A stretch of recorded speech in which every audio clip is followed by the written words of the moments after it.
Well, I guess we get started since they closed the door and we are the in crowd, the cool guys that can be in this session. So, welcome. I'm Tobias Turnström, and I'm a lead program manager in the SQL Server and Windows Azure SQL database group.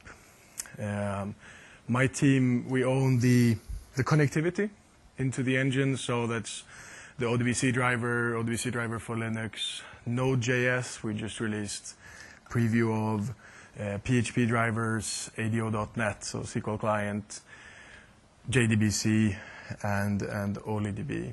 And then we also own the T-SQL language, so the language itself, type system, libraries, things like this. And so this talk we're going to look into what we added in SQL Server 2012 and a bit about what you should think about consuming these things. So like always, what we release, a feature is a tool, right? And it can be used for certain things, and it's good for certain things and not good for certain things. It's always my favorite when you release a feature and you go, oh, like XML data type is a good example. Why did Microsoft add XML data type? Then I'll just, I'll have one column with one row and it will be all XML. No, that's not the thought. So we'll look a bit into what we added and try to kind of weigh things against each other. So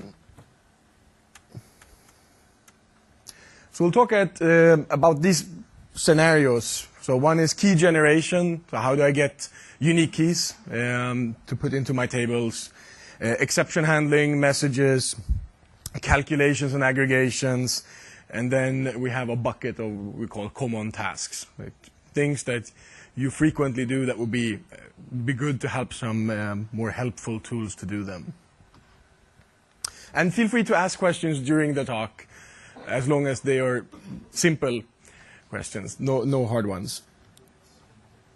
And because if you ask them at the end, I will be all confused and it will be hard for me to answer. So starting with key generation.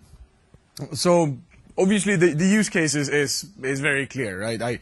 I need to adhere to this first normal form. I need to be able to uniquely identify my rows. And we have a bunch of ways to do this in SQL Server, right? First of all, we have the primary key, which is the constraint itself, right? That guarantees you that the values are actually unique. And then we have a few different tools to generate keys, such as identity, new ID to generate a GUID, or new sequential ID to generate a somewhat sequential GUID, and also sequence generators that we added to 2012. And there are two sub-use cases here which can be more complex than the typical one. One is I want my keys to actually be unique across tables, right? So you could imagine you want your customers table and your employees table to have unique keys across them. So I know I won't have an employee with the same ID as a customer. So these can be very helpful depending on the scenario. The other one is I want to import data. So in a data warehousing scenario, right, you have a bunch of files or you have some other system that has data and you want to import this into your system. As long as it's a single entity, that's typically not a problem. Just you take whatever you have and you shove it into a table, right? It gets more complex when there are relationships between them, right? So I want to import, invoices with invoice rows or something like this. Then if you use an identity on your side, now you have to make sure that the identity you generate for the invoice connects to the invoice ID or opposite, right? And that can be somewhat of a problem. So the options you typically have in these two use cases that are related, right, is generate GUIDs, and just for sake of argument, so everyone is on the same page. This is a GUID, right? The good thing with this is that there is a Windows API, and most platforms have an API to generate one of these. It's an integer that's 128 bits long. This is just the way we display it. And it's guaranteed to be globally unique, right? So I know if I generate it wherever I generate it, the algorithm is such that I can always know that it will be unique in the table wherever I put it. And this is the... Okay. No touching. Okay.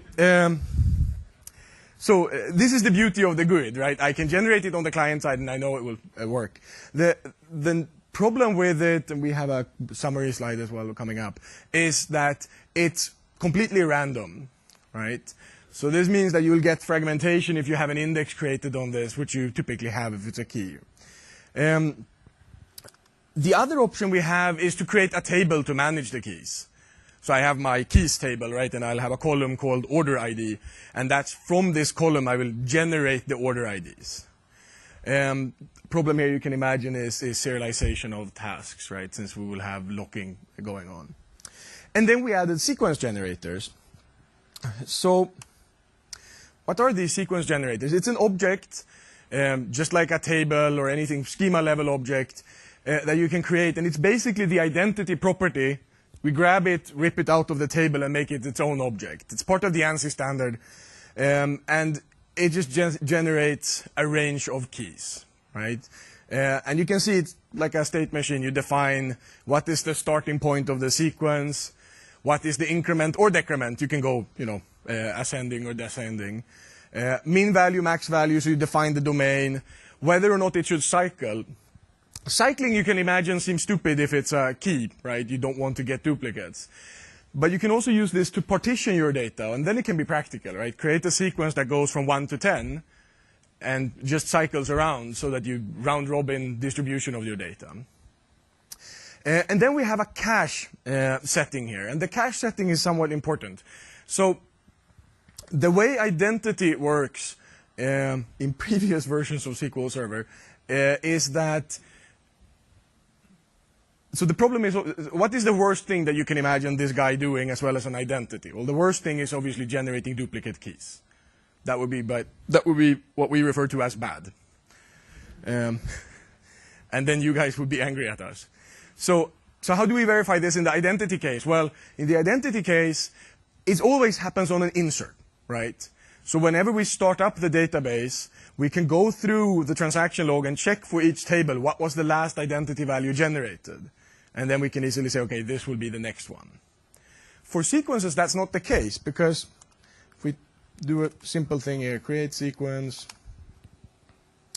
S1.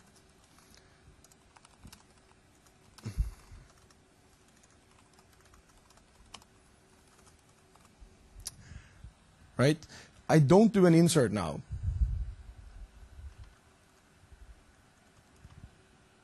Oh, we changed the shortcut keys.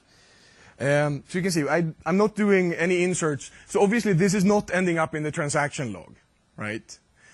So this means if we want to have consistency here, we have to make sure that whenever we call this next value, we'll have to write something to a permanent table to make sure that we don't generate duplicates in case of a loss of power or something like this. But that would obviously be bad for performance, right? As disks, as we all know, are very slow. Even SSDs are slow, right, in this case, compared to memory. So what we do is we generate a new value every so often, right? And that is the cache size. And I think our default cache size, if I'm not mistaken, is 50.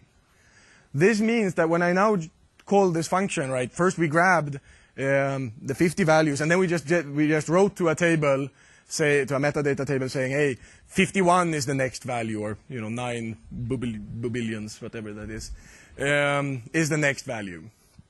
And then, obviously, if your server loses power, for example, and you start up, you may have a gap, right, in your sequence. You may have a gap in identity as well if you do rollbacks and things like this. So it's a good thing to think about. This is not good for things like invoice numbers or similar. So the cache size of 50 is not optimal for a very high performance workload. We actually, what we did as a reference is we tried to get the lowest value, so you would get the smallest holes with similar performance to identity in 2008 or 2. That was kind of our measure stick.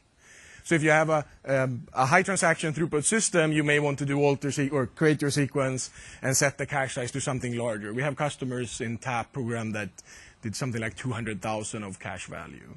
And then you can get very, very good performance.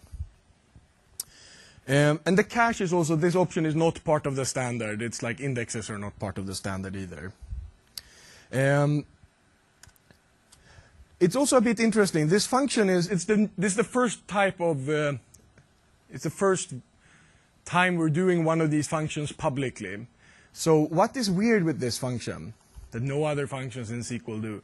Well, it changes database state, right? After I execute this function, the state of the database is not the same because I incremented the state machine. So I can use this in, let's just do a simple query here, sales order detail. I can use it in this query, right?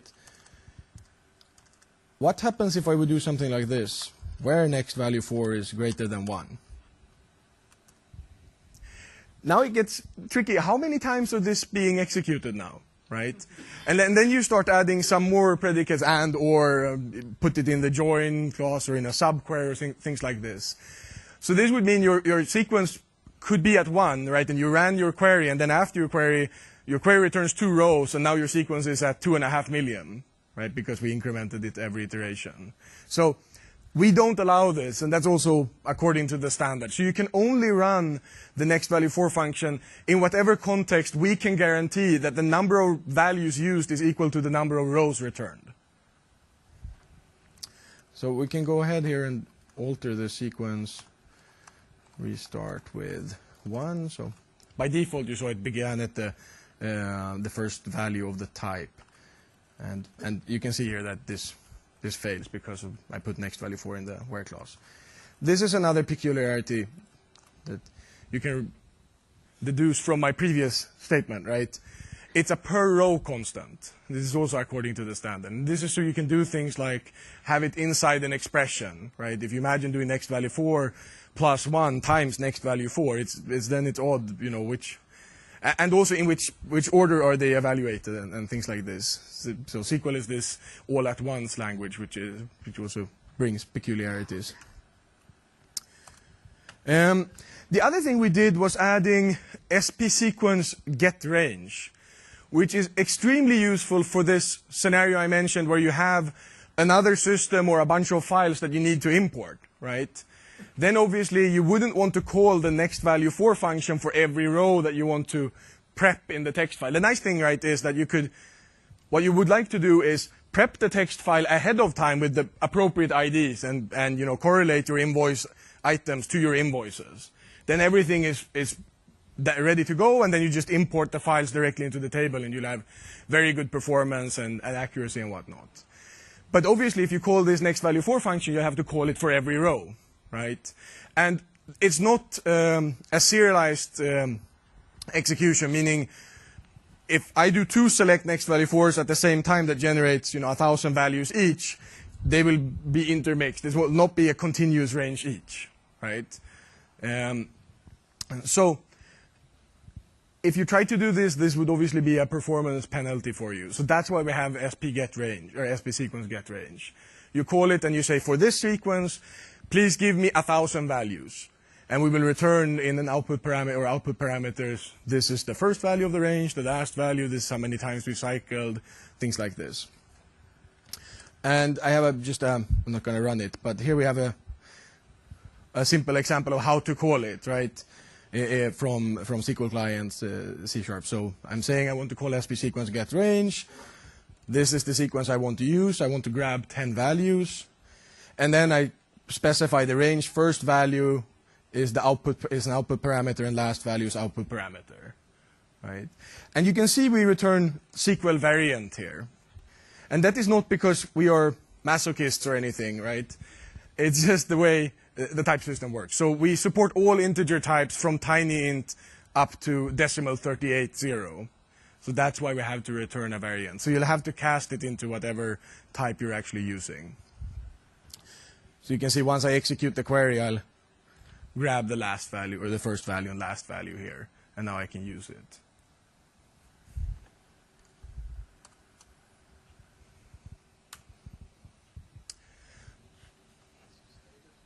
Oh, what?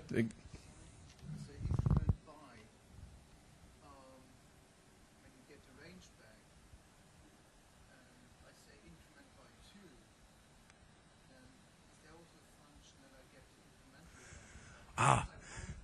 So the question from the gentleman who has been thinking a bit about this is, hey, it's not enough to just give me the first and last value, right? If I want to create a state machine on the client side and calculate this, that doesn't help, right? You have to know what was the increment, what was the first, min value of the sequence, max value of the sequence, does the sequence cycle or not? So the SP sequence get range returns all of the parameters for the sequence. So you don't need to do any additional calls. We return everything. It's just I was being lazy and you caught me. So obviously this, if it could come up again. So obviously this code that I wrote wouldn't work for all sequences, right? Mm-hmm.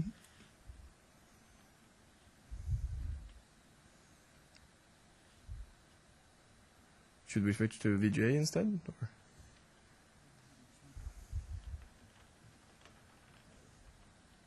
Uh-huh.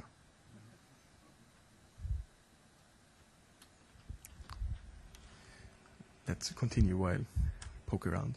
So this is just a recap of these pros and cons. So if you look at GUIDs first, they're great because can be generated on the client side without any calls to the server. That's a really nice feature, right? That's why a lot of people use GUIDs. They can be made sequential, right? But there are caveats I'll mention. And a very nice property is you cannot guess them, right? Because it's 128-bit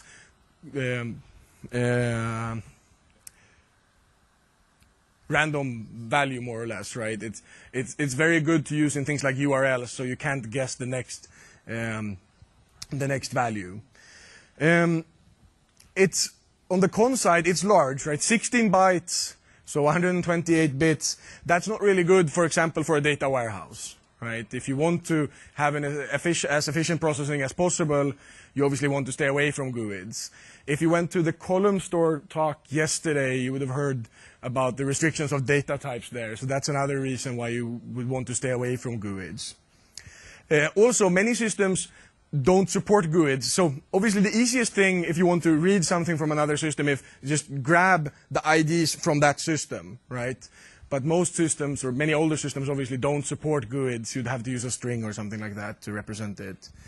Causes fragmentation because they're random. You have this sequence, the sequential generation through the new sequential ID function.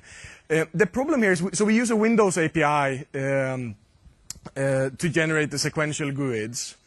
The problem with this is as soon as you restart the Windows machine, you'll get a new range, right? So it's not guaranteed to be the same range every time.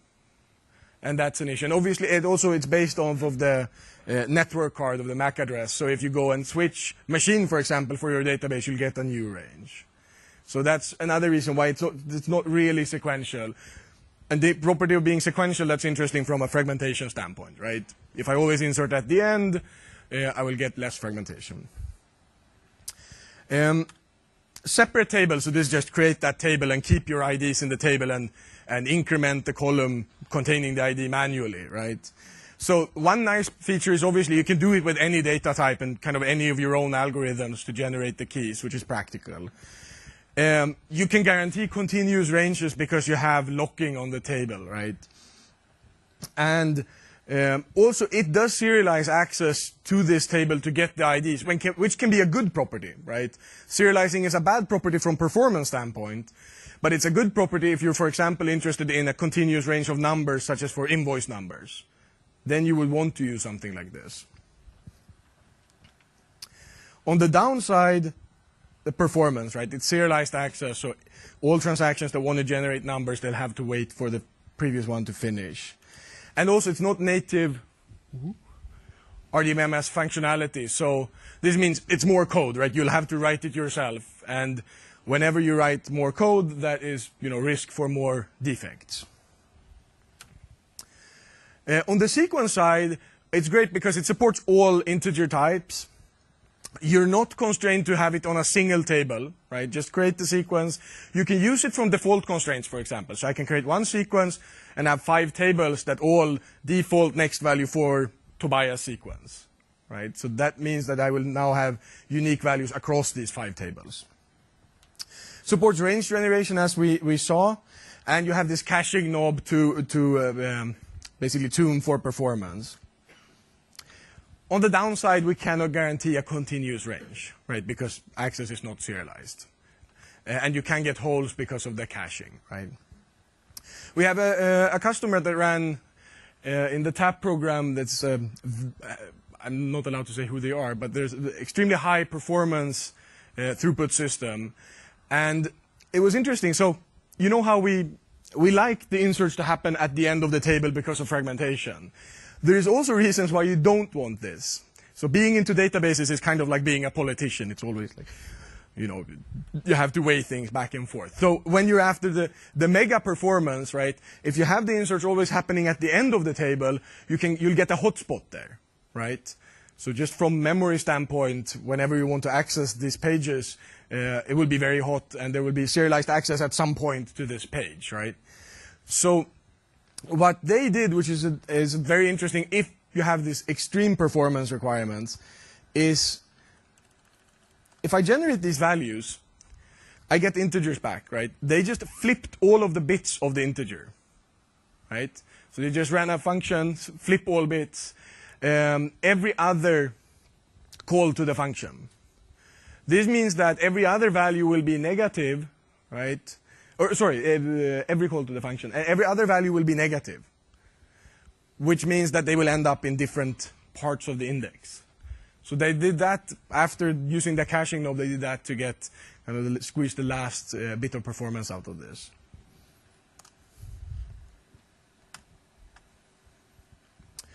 So exceptions and messages. So there is a bunch of reasons why you want to use exceptions and messages. So obviously an exceptional thing happened, right? You want to throw an exception. The other would be send status updates to the client, right? My stored procedure is running and it takes hours, and you want to kind of somehow send progress updates to the client so that the client could update UI or something so that the customer end user will know where it's at. Log events, so log where this happened, that happened, so on. And the options that we have is the good old raise roar statement.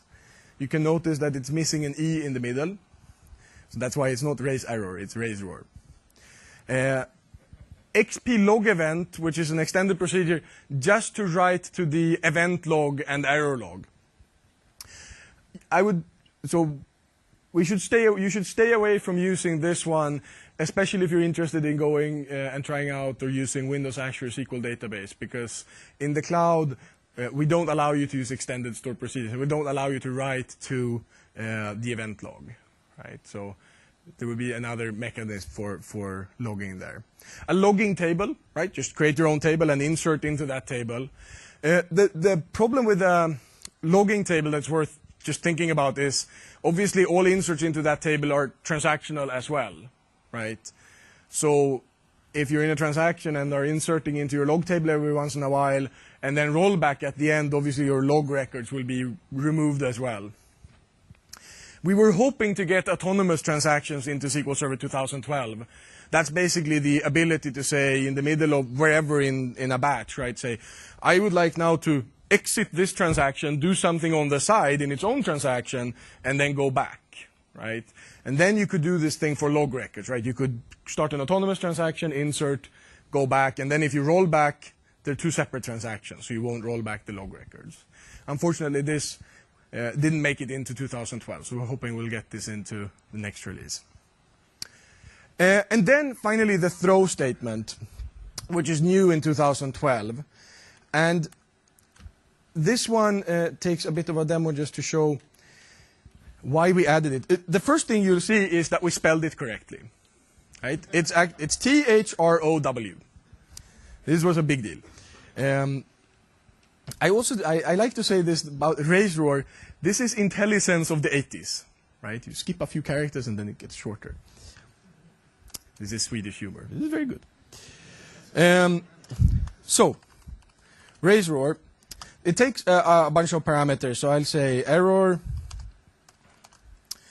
And then I have apparently 2 integers here. And then I'll say print hello. And print is just another form of raise roar. If I execute both of these, what will I get back? Will I get both error or error and hello? Both, okay? Yes, got both back. Okay, so this immediately means this raise roar guy is odd, right? It clearly doesn't throw an exception because it didn't stop executing and wandered back the call stack looking for a catch block. What if I increase this to 16? That sounds really... We'll try? No, it continued. But the error became red. So clearly this first integer, this is the color setting, right? So 16 is apparently red, 10 is black, who knows? 17 blue. Okay, so we apparently changed the color with this one. What if we put this, but it still continued execution, right? What if we put this in a try block?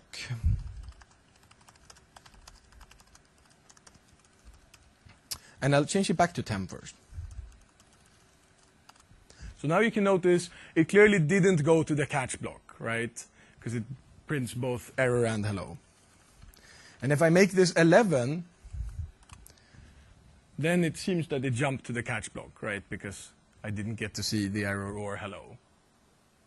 So, okay, this integer is a bit of a weird guy. Now, this is just odd. Now, so granted, T-SQL, old language, right? So we reserve the right to have the oddities. Because the biggest feature we ship is backwards compatibility, right? We don't break you guys. So this, okay, fine. 11 seems to jump to the catch block, 10 doesn't. What happens if you do something like this instead? I'll go ahead and create a procedure that does this. Okay? So this procedure has been there for years. It's working nicely, right? And then someone comes and says, hey, let's call this procedure from the try block. And now it jumped on raise roar into the catch block. This is a bit scary because this means that the control flow is now dependent on which context your batch is executing in, right? And you definitely want to stay away from this. So this is why we added this throw statement. So throw is very simple. I say throw. Let's just try it. First, which number to throw. And this is actually a nice feature. With raise roar, some of you may have used it, and you want to use error numbers, right? Why would you like to use error numbers? Well, it's a nice thing to map on the client side. It's 50,063, then I know this happened. If you want to use those with raise roar, you have to add them to the master database first. So SP add message, SP alter message, and so on. With throw, we don't reference the master database at all. So you can just type in whatever number you want, 50,000 and above, so non-system errors, and we'll just throw that. And then you'll notice I only have the last integer. I don't have this severity level that it's called. So this integer is state. It's basically an integer that you can map to an enum or something on the client side. It doesn't do anything on the server side.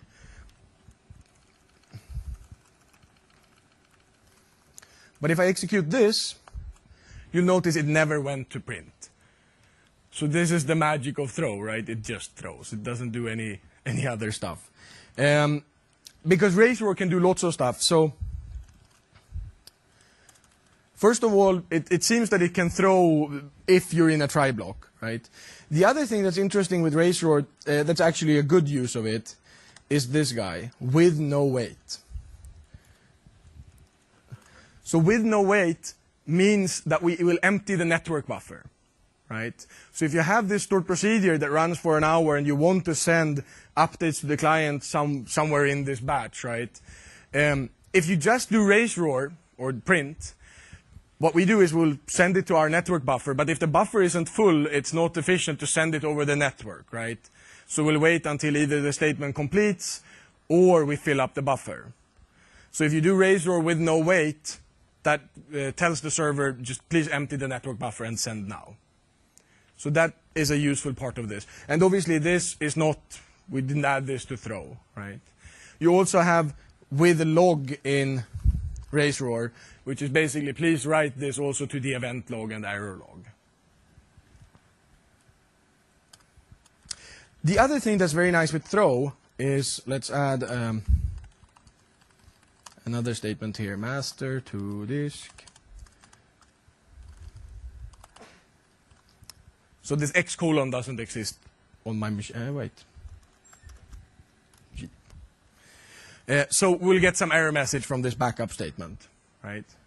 Now the problem if you want to catch errors is typically in the catch block what you want to do is you want to maybe roll back the transaction, log something, and then exit. And often when you exit, you want to actually rethrow the error, right, to the client side so it knows what's going on. And that was a pain in previous releases. Now you can just say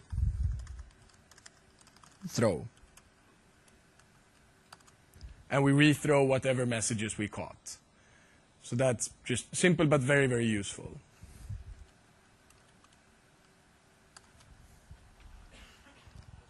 Mm-hmm. So the question is, can you use throw in a function? No, you cannot. Apologize.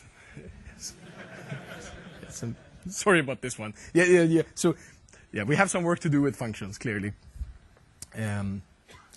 But we have an item in the, in this, what do they call them?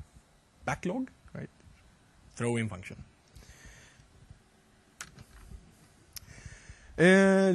Also, so another thing to notice about throw is it does not roll back your transaction, right?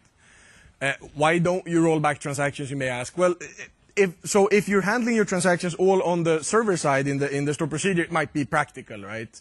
If you throw, we roll back. The problem is it's also very common to have business logic on the client side. So on the client side, you may first issue a begin transaction statement, then you issue a bunch of statements, and then later you issue a commit or rollback. If we then would roll back when you used throw, the throw statement would not be as useful for you, right? Because you couldn't use it if you handle transactions from the client side. So that's why throw does not roll back transactions. But we do honor the set transact abort on environment setting, right, or session setting. So if you set transact abort on, then we will roll back when you throw.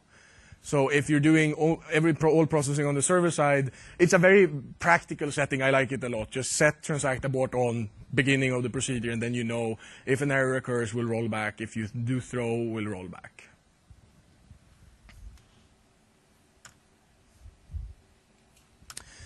So some comparisons. Raise roar, obviously flexible. I put it on the positive side. It's one of these APIs, it's, if you look at API design and you have like a function or something called fix it, right? Then this one can do many things. That seems scary. Well known, so that's obviously good. I'm very proud of this positive list here. But, multiple behaviors, easy to get it wrong. And this is one of these things I would go and look at your code a little bit if you have a bunch of raise roar. It's very common to see something like if something, right, raise roar, roll back, return. And that would not work so well if someone called this procedure from a try block, right? Because it would exit the procedure on the raise roar and not execute the rollback statement, right? So throw obviously would also exit, but it will always exit, right? So it's easy to know what's going on. So easy to use, similar behavior to other programming languages. We can rethrow, and it throws. That's what it does. XP log event. The nice thing with XP log event is we don't send a message to the client side, right? So it's raise roar with log will send to the client and write to the event log. XP log event just writes to the event log. So it's not supported in SQL Azure or Windows Azure SQL database, and there are no plans to add it there. And your own logging table, very flexible. You can define whatever attributes you want. On the downside, it's part of your transactions until we add autonomous transactions. So, calculations and aggregations. So, obviously here you could list a gazillion use cases. So, a typical one is I want to include aggregates in the details, right? So if I list transactions, for example, of a bank, I would like on each transaction to show what is the current balance of the account or something like this.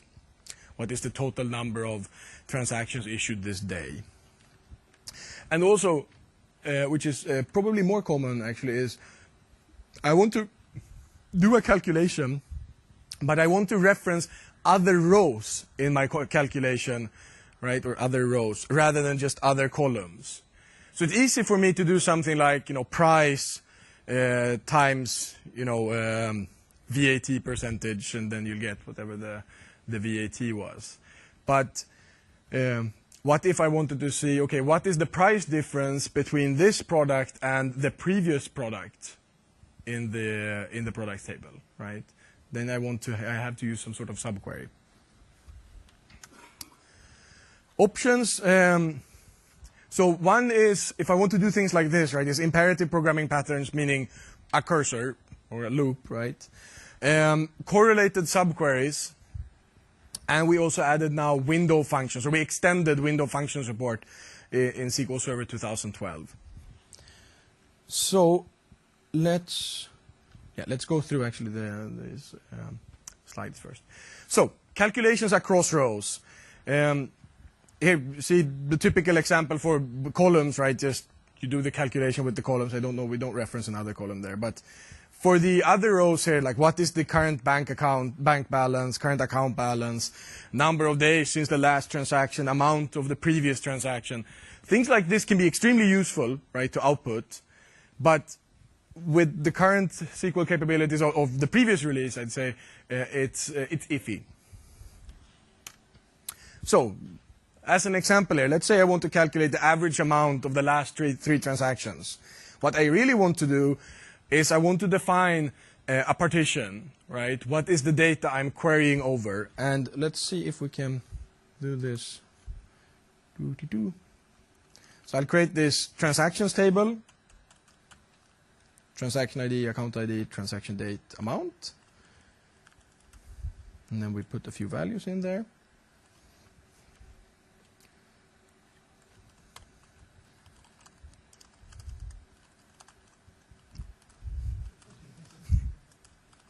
So, and let's do order by tran ID.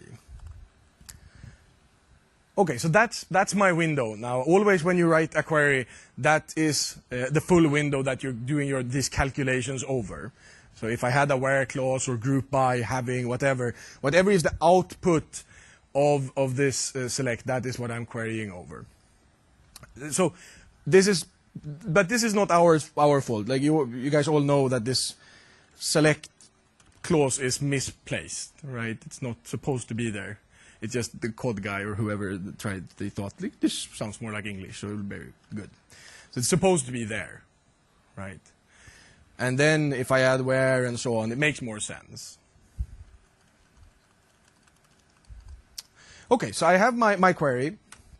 And what I now want to do is, when I calculate the average of the last three transactions, the first one should get 120, then 310, 350, and then the window should be sliding like this, right? And this is what is referred to as a frame. Okay. And you can see here, trying to write the code to do this is first, it's kind of non-trivial. You can run into lots of evil things with null values, for example, or it gets weird in these situations, right, when you're in the beginning of the window, end of window, and so on. So let's just see.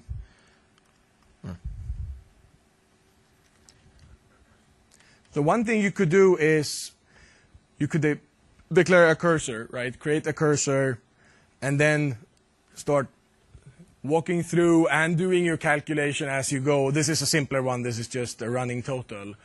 But you could do your 3-day average like this, or a 3-transaction average like this, and then return at the end, right? And you can imagine that this would be error-prone, right?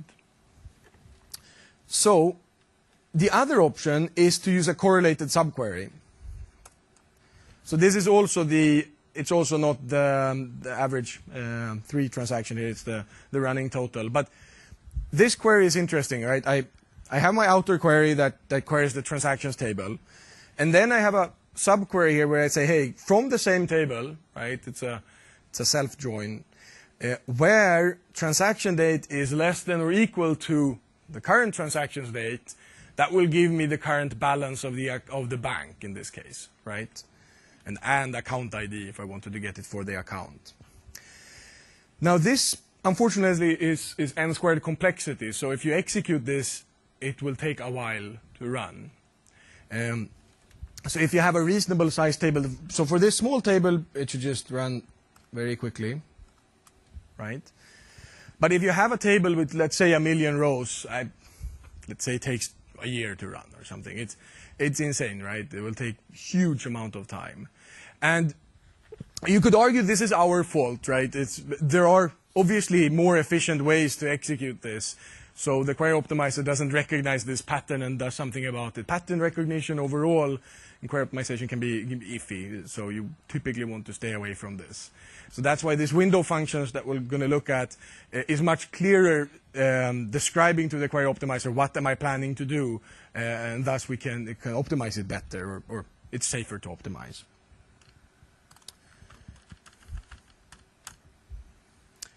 You can also have multiple partitions. So the previous one was average over last 3 transactions across the bank, right?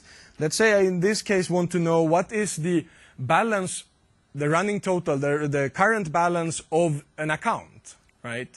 So in this case, I want to create 2 partitions, since I have 2 accounts here, and then I'll get 1 window frame per account, right?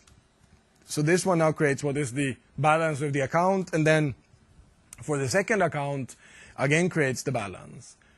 And here you can imagine, it's fairly clear that it's doing this n-squared query is not the smartest thing, right? Since it's just a simple addition that you need to do. So let's take a look how we could write this using window functions instead. So what I want to do is a sum, right, of amount. And first, what happens if I just do this? Well, then we'll start complaining, say, hey, woo, you're trying to do an aggregate and show details at the same time. This we don't understand. Please add a group by clause, right? But I don't want a group by clause. So already from 2005, I can say something like this, right? Over, and then I say this is over the full window, right? So now I get, this is the current bank account or bank balance for the last transaction, right? What we can do in 2012 is interesting. We can say now over partition by account ID, because I want this per account, right? Order by transaction ID.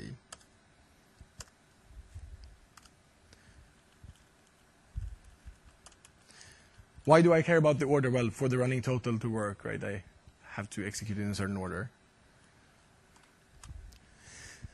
Now, this is not super intuitive. Let me just change the order by here so it's a bit easier. So order by account ID and transaction ID. So we see here for account 1, 120, 215, 465. This is a bit odd. Like, why did it filter? Right? The only thing I put in there was order by, right? And this is, by default, we do range between unbounded preceding and current row. And I'm not a big fan of these implicit clauses myself, but it's in the ANSI standard, so we try to follow the standard. So when my previous query, it really had that. It just I didn't type it out. Okay. So now, if I run this, we get the same result, right? But now it's very clear what it's doing. And what we support here is this is also something that we're working on, extending the support over releases. You have both range and row, right? And you can't combine them. But what is the difference? Well, range is a logical comparison, right? And row is physical. So row will say, okay, start from X rows back or from the first row and go to the current row. Range will compare values, right? So range, current row, let's say current row has an amount of 10. If the next row also has 10, range will include that row as well. Okay, so it's a logical comparison instead. In the range, we only support the well-known bounds. So we support unbounded preceding, unbounded following, go to the end, and we support current row. Those are the only range values we support right now. You can work around it. So row, we support also constants. So with row, instead of doing this range, I can obviously say something like row between 2 preceding and 2 following. So this will include a sliding window of 5 rows, right? And this is basically the difference between rows and range with regards to support, that we do support a number for rows to go back and forth. Range becomes very interesting when you have an interval data type. So currently we don't have an interval type. If you use .NET, for example, time span, so 5 hours, that can be very practical, right? Define a 5-hour moving average over something like a stock price.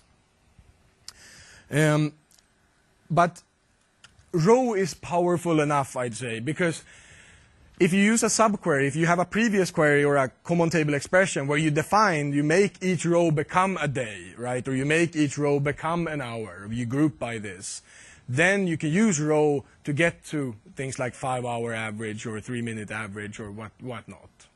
So you can be extremely creative with this. And if you're working with data, I'd say these things that I'm going through here, this is the #1 place where you want to spend some time with SQL Server 2012 familiarizing yourself. So how many of you have used the over clause with like row number function before? Okay, like half of you. So if you haven't looked at that, please look at row number. It was added in 2005. There are so many problems that you can solve so much easier set-based if you have a row number. Right, if you generate row numbers. And this is the same. There are so many problems with this functionality that you can solve a lot easier and with a lot better performance. But it takes some getting used to, right? So if you were spending some time sitting down and working with, it's always obviously best with your own data, right? The database that you're used to querying. Spend some time with this. There's an excellent book by Itzik Ben-Gan that is about this thick, which is good, right? I don't like these big ones. So this thick, that is all about window functions and advanced querying. So that's a really good book for insights into kind of leveraging SQL Server 2012. So we support aggregations, these aggregation functions. We do not support user-defined CLR aggregates with window functions in 2012. That's something that we're planning also for a coming release. So if you created your own aggregate, you can still use it, right? But you can't use it together with rows and range. Analytical functions we added 2. So we have the cumulative distance and the percent rank. Both of these are to calculate percentiles. So what is the 75th percentile best score or whatnot? And use these like use row number. Then we added distribution functions, and this is very, very nice. Very nice. So we have the continuous percentile and the discrete percentile. And what is the 50th percentile? That's median, right? So we now have a median function. Very, very useful. So if I want to understand what is the median, let's say use the AdventureWorks database instead. So if we query the products table,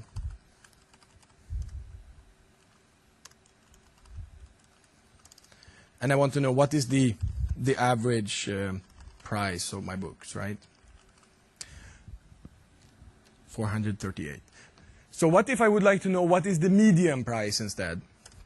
Well, then you would use percentile, so the continuous percentile.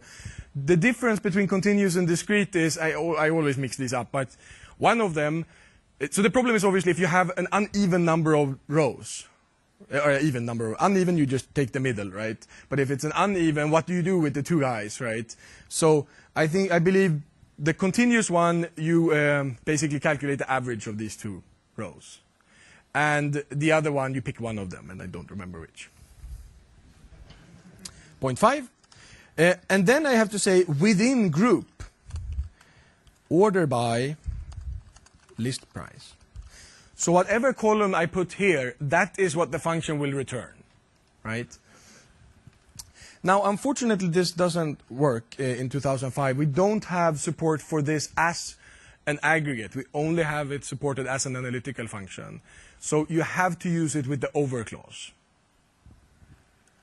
And this is also something we're working on. So if I say over, and then obviously I have to have over here as well, right?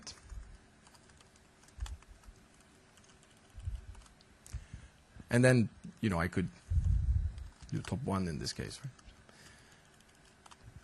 So now we see that the average is 438, but the median is 50. Right? So extremely useful function. It's very common that you want to calculate the median. And obviously today, or with SQL Server 2008, you'll have to do it manually. Right? Get the rows, pick the middle, you know, using row number. And then you'll have to do this continuous versus discrete calculation yourselves. So this is a whole lot easier and also more performant.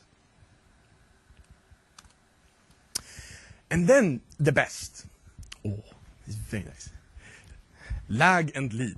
First value, last value. You can probably, you know, figure out what it means, right? Pick the first and last value.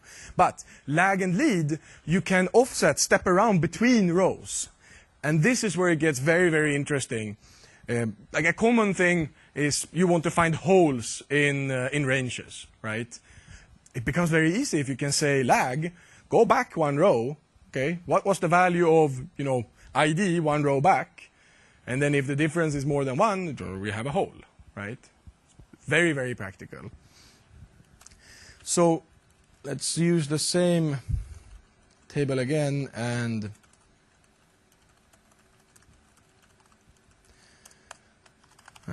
pick list price. And let's say I just want to see what is the price difference between the current product and the previous product. And obviously it doesn't make sense without an order. So then let's just add that, lag.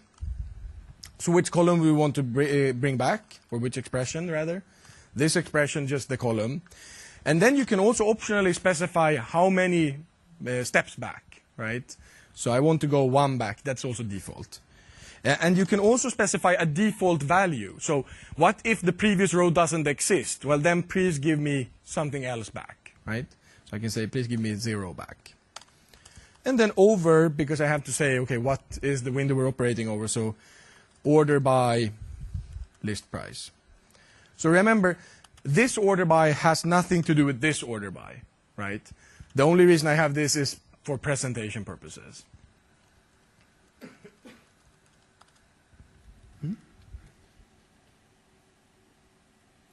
Aha. Oh.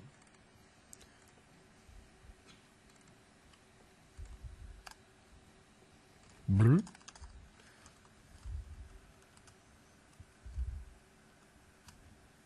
Okay. And if we go down here a bit.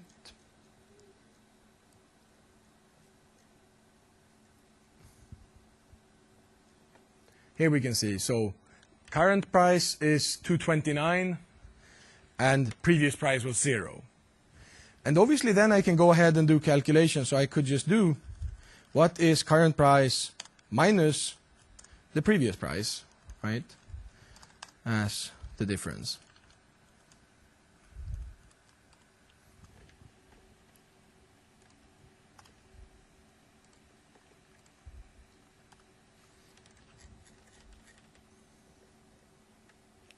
And now we can see here, so difference here is 187, 261, and so on. And lead is obviously the opposite, right? Go forward instead of backwards. And this is a new world in the SQL language for sure. When you can do things like this, there are a whole bunch of calculations that is just don't lend themselves to SQL in a performant way, and you have to kind of do the calculation on the client side, which all of a sudden you can very easily do, and it's highly optimized. So do spend time on this. The overclause, the range and row, right, as well as lag and lead. Those are kind of keys to writing much more efficient queries and solving problems much, much easier. And it's a bit, there is a, yeah.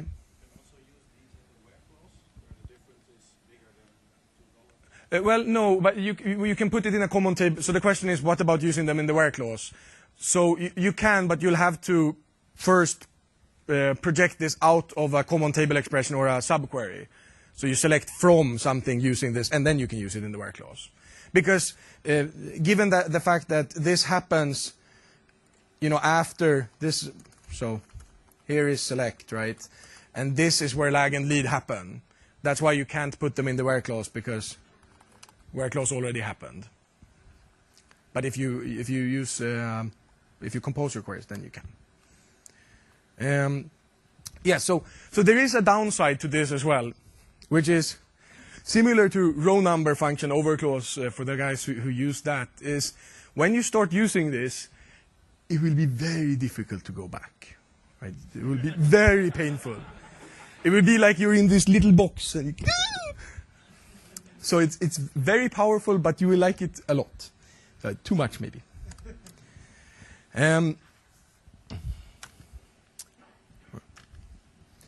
So just the pros and cons again. Imperative approach. The cursor thing is available in all languages. People are typically used to doing this. It's not set-based. We don't optimize this, or we optimize all queries individually. And I would argue that the high risk of bugs is a huge deal, right?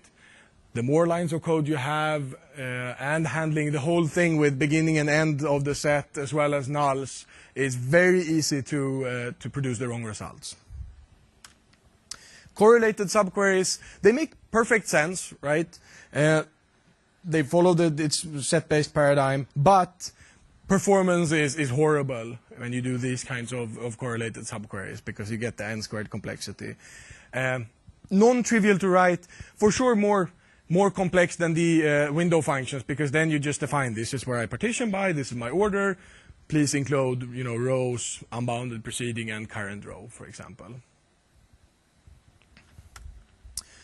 So yeah, improved optimization, they're easier to write, as long as you spend some time with them. It's like always, there's a bit of a hump, but once you kind of get into the groove, it's really, really powerful.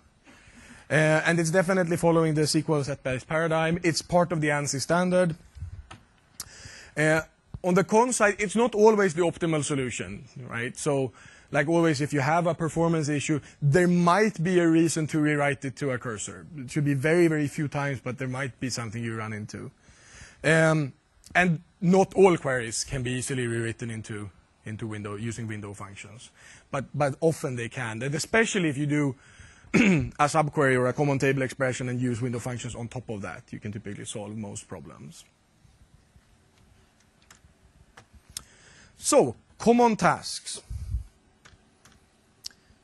So, these are just some examples of very common things that probably all of us do. Transform data to and from strings. This is the thing that you don't want to do, but strings tend to be prevalent. Constructing dates, handling conversion errors, and paging. And options, you can write these yourself. as user-defined functions. Some of them you can't write yourself. So what we did in 2012 is just we added a bunch of very simple but very, very useful scalar functions. So the first new conversion functions. So we have convert and cast, you know, right? Try convert and try cast is just if the conversion fails, return null, right? Instead of throwing an exception. So let's say I think I have a script with a few crap values we can use as an example. Yeah.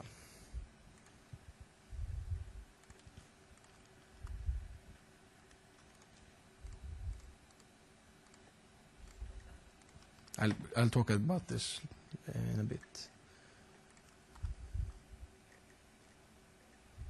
Ooh.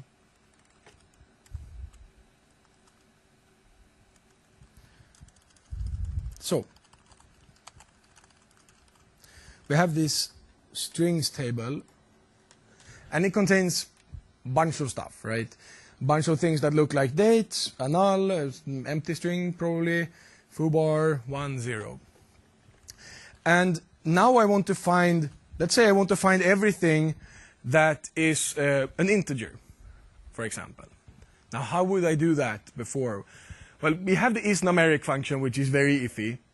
But with try convert or try cast, let's just try it first. We'll say, okay, give me this str_date column, and then try cast str_date as int. And you can see that apparently empty string is a 0, 1, 1, 0, 0, and so on. And this obviously means that I could easily do this, right? It's not null. And now I grab only the ones that I can convert. Very simple thing, but extremely useful. And it's just the same cast function, so it's full fidelity with the type system. And so anything that works with cast will work with this. And try convert the same thing. The format function is also one of these things that is super, super useful. It's just, I want to convert this number or date, right, into a string. And then we have this problem of formats, right? And .NET has excellent support for this with picture strings. So what we did is we just plug into the .NET framework underneath the covers and allow you to use the same functionality. So let's use the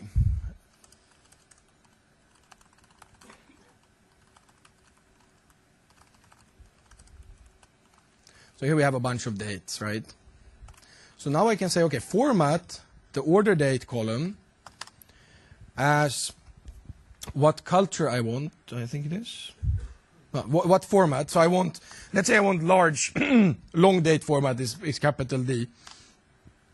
And then what culture I would want. So let's say I want this American culture. So now I get American date format there. If I go to the lowercase d, we can use this, and then we can try this, the Swedish format. So now you see here, the Americans don't have it right. This month, day, year, that and Fahrenheit, not good ideas. Cow body temperature, and then we have Swedish and also the ISO format, which is year, month, day. The other thing that I can also do here is I can keep the culture, but I can also use a picture string. So I'll say, okay, the Tobias format is year, T, month, day.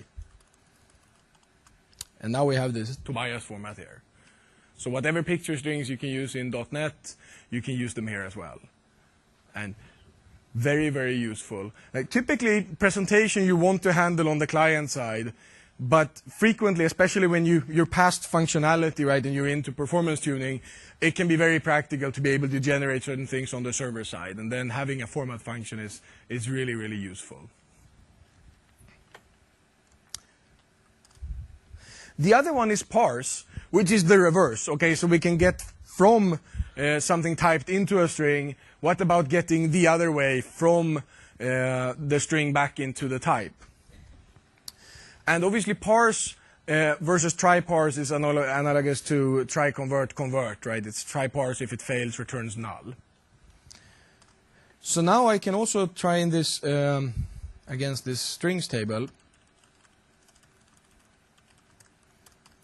And we can do try parse. And we want to do what is the string value? Well, that's str date. And I want to convert this to a date type.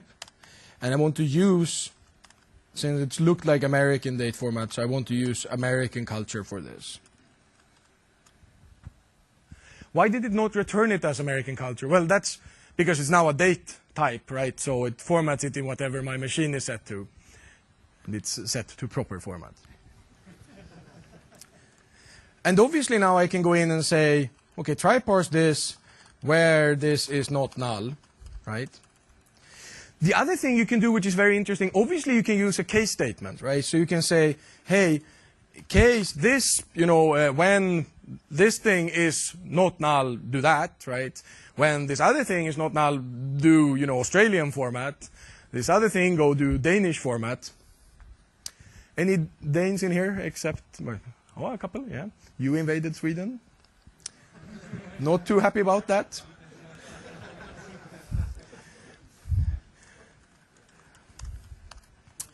Yes.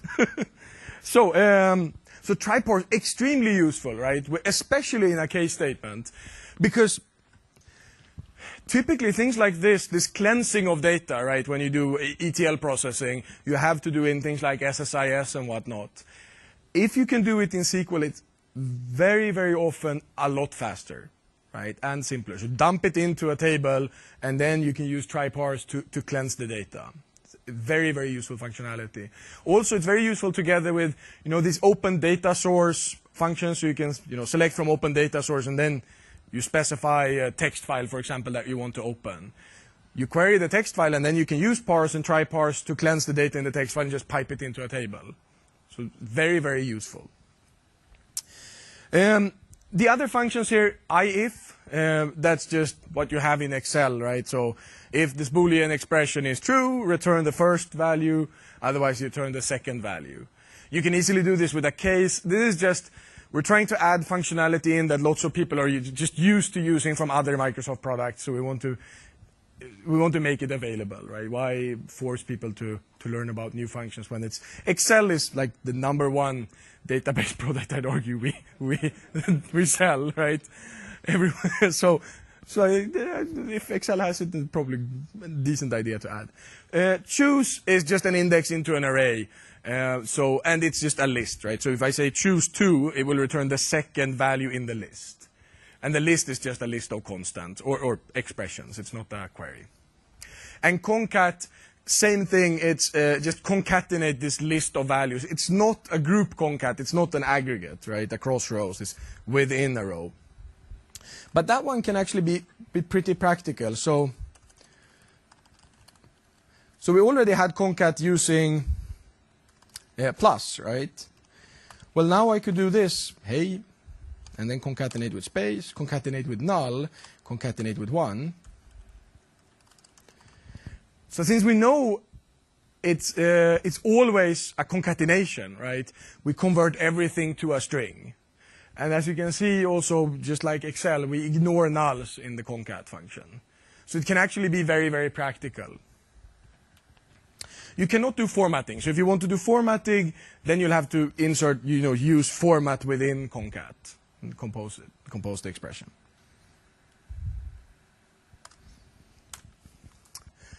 New scalar functions. So first one we have EO month, which is just returns the end of the month of whatever date you give. So if you give it, the 25th of February, we return the 28th or 29th. In Sweden, we actually had the 30th of February once. No one else had that. It was the Swedish calendar. It's very, very cool. We were planning to move from Julian to Gregorian calendar in the 1700s, and then the king decided we'll skip all leap days for 40, 50 years, and then we'll be in sync with the rest of the world. Whereas the British Empire planned to 1753, we will move. That's why the data type in SQL starts at 1753. But then there was the Great Northern War, so we only remembered to skip once. And then, and then the king in 1710 was like, what to do? So he's like, okay, let's go back to Julian and switch with the British guys. So that's why we had 30th of February to catch up again. And then you have these from parts functions. It's just very practical, right? So select date from parts. It's typical that you either want to just manually write in a date, right? Or that you want to calculate a date somehow from integers. So now I can just say it's 2012, March 20. And this function will return that date. So very practical in queries, right? It's like a constructor for a date type. And the same for all of the date types.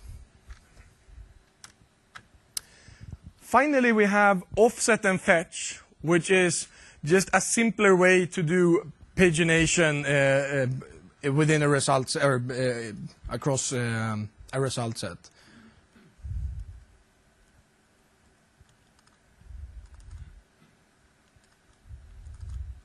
Yeah. So let's just say we have this query, right? And now I want to page through it. Well, then we'll have to add an order by. So let's say order by sales, order ID. And now I can say offset, 10 rows. So skip the first 10 rows. Fetch next 10 rows only.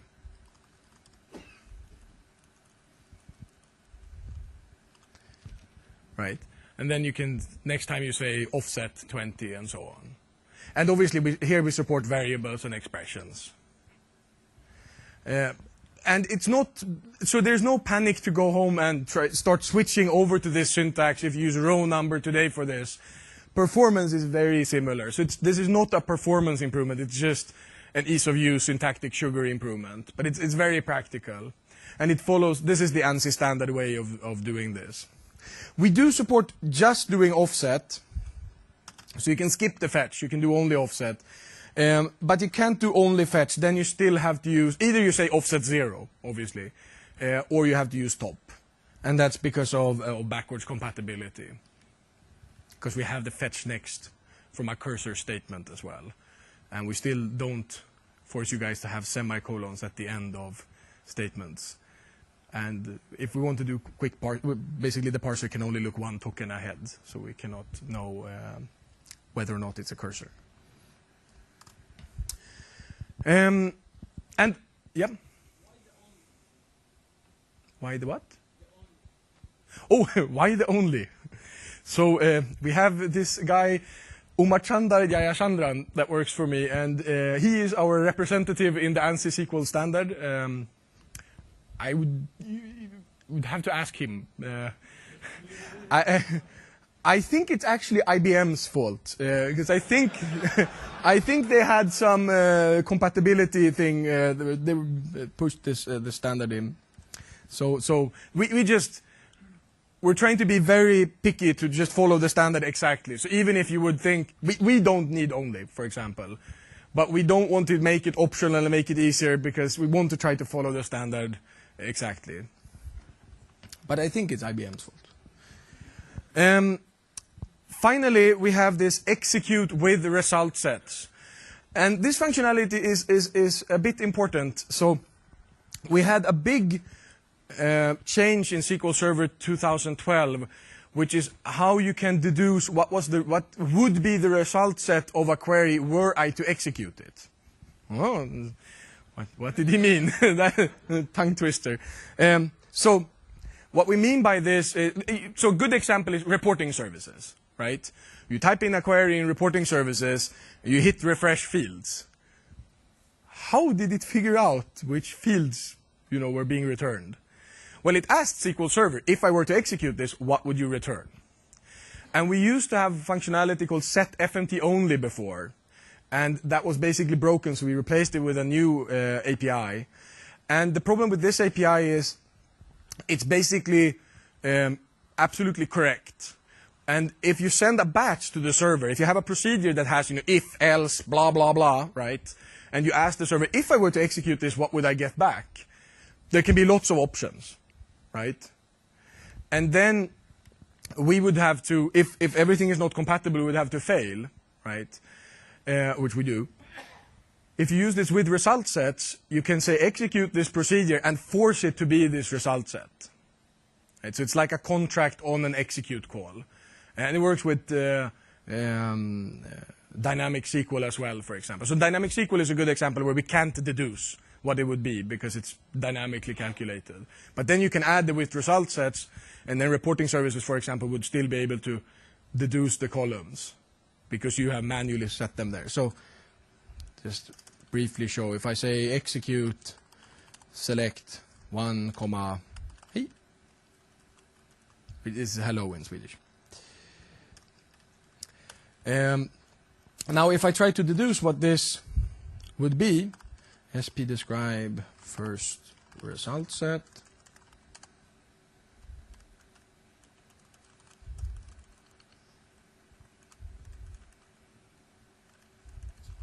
Yeah.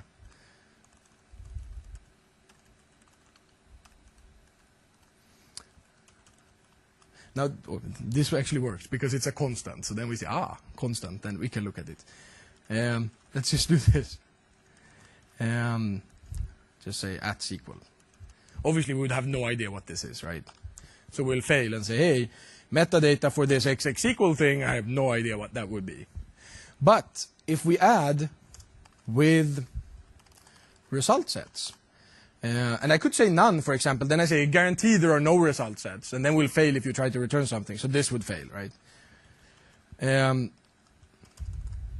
We say, okay, it returns ID as an integer, and it returns name as an mvarchar 10. That was exactly what was returned. And we convert everything into this data type, right? Or these data types. If I add this up here, now obviously we can deduce because you told us this is exactly what I will return. And so now it works. So now reporting services would work in this case, right?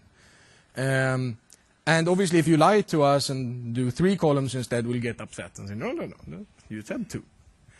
And we'll do explicit casts, as I mentioned. So if I send this as a string, I will still cast it to an integer. And you do not need to go and add this exec with result sets to all of your stored procedure calls. That makes absolutely no sense, right? It's only for dynamic SQL calls really where you want to specify the metadata, right? So it's really mostly a way to work around dynamic SQL calls not being able to deduce metadata. Okay, thank you very much. I'll answer any simple questions that you have. Don't forget to fill out the evaluation forms, and thank you for coming.